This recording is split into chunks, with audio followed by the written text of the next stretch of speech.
When you read about the housing market in the news, you may see something about a recent decision made by the Federal Reserve. But how does that decision affect you and any plans you might have to buy or sell a home this year? Hi, John West here with West Real Estate Group, where we love to answer your questions about buying, selling, and investing here in Idaho real estate. And this video, I'll be discussing how inflation is affecting mortgage rates, which ultimately may affect your real estate plans this year.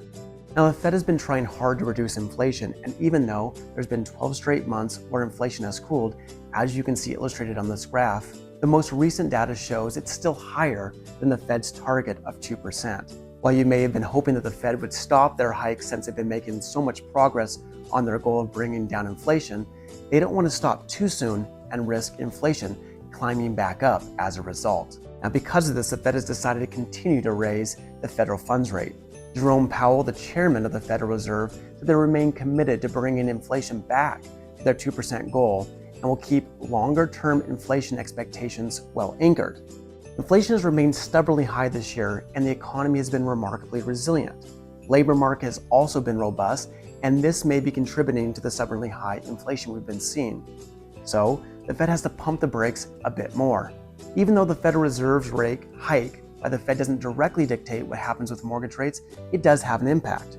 The federal funds rate is an interest rate that banks charge other banks when they're borrowing money back and forth. When inflation is running high, the Fed will increase the rates to increase the cost of borrowing and in hopes slow down the economy. When it's low, they'll lower rates to stimulate the economy and get things moving again. So here's how all this affects you. In the simplest sense, when inflation's high, mortgage rates will also be high. But if the Fed succeeds in bringing down inflation, it could ultimately lead to lower mortgage rates, making it more affordable for you to buy a home. Now, this graph helps illustrate that point by showing that when inflation decreases, mortgage rates typically go down too.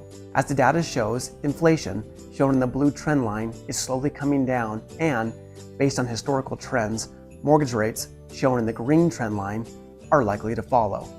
With the backdrop of easing inflation pressures, we should see a more consistent decline in mortgage rates this year as the year progresses, particularly if the economy and labor market continue to slow down. So here's the bottom line.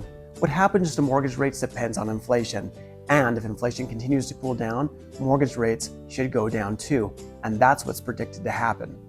Do keep in mind, if you're thinking about buying a home, that as rates cool, home prices and demand will continue to rise those prices. So if you have a goal to buy a home this year, let's talk so we can get you the expert advice on the housing market changes and what they may mean for you. Now, if your housing needs have changed and you're considering making a move, call us today, or you can click the link below to book an appointment with our team. Let's get you the information you need so you can make the right decision for your needs and for your goals. Thanks always for watching this video. Keep your questions coming, and we'll see you on the next video.